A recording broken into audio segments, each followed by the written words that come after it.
Hey guys, welcome back to my channel. So this is one of my favorite plants, and it's a Philodendron Dark Lord, and it's pretty big. And actually I've probably had this plant for about 3 years now, and it's already given me several babies. I've sold or swapped the cuttings from them, and I've got another smaller one going downstairs. So it's actually now going pretty quickly. My plants never get as big as they could because I'm always cutting them down and I'm always propagating them. I'm sure this would be absolutely huge by now. If not, I also, even if I wasn't doing that, I would propagate anyway to put more in the pot and make them thicker. So I just wanted to chat a little bit about this plant. And it's not really any more difficult to look after, in my opinion, than philodendrons.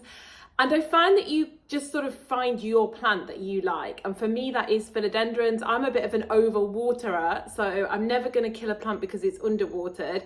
Maybe every now and again if I go away and it didn't get looked after properly. But for the most part, too much love can kill you.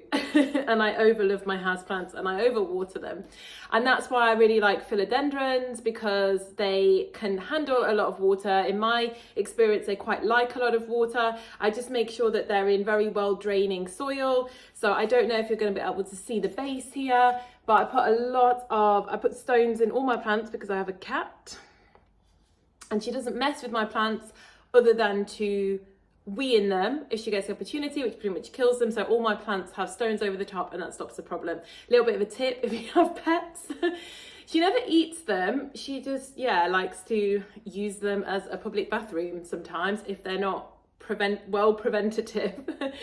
So these guys and philodendrons in general seem to cope quite well with a lot of water, as long as it's good. I put them in terracotta pots, and as you can see, I use quite a heavy perlite mix. I'd say I use sort of 30 to 40%, possibly even more perlite to soil.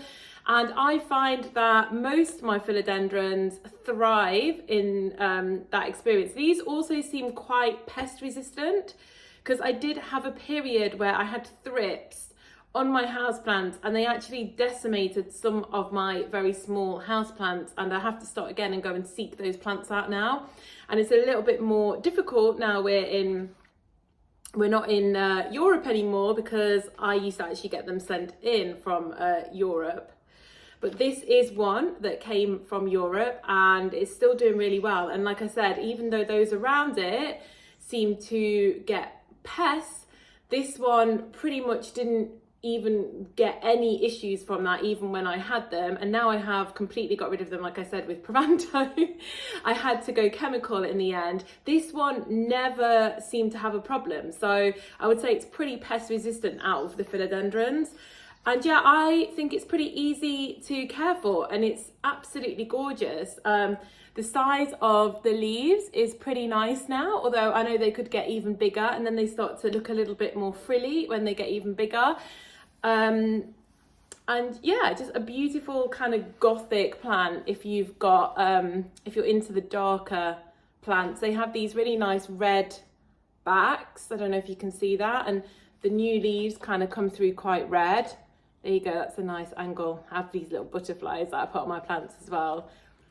But yeah, a really nice, beautiful plant if you want something a little bit different, a little darker and easy to care for. Once you've actually got some of these rare plants, they're not difficult to care for. Some of them are, but in my experience, a lot of the philodendrons are pretty easy to actually care for once you've secured a cutting or a small plant. And yeah, this is not, in my opinion, particularly difficult at all to care for.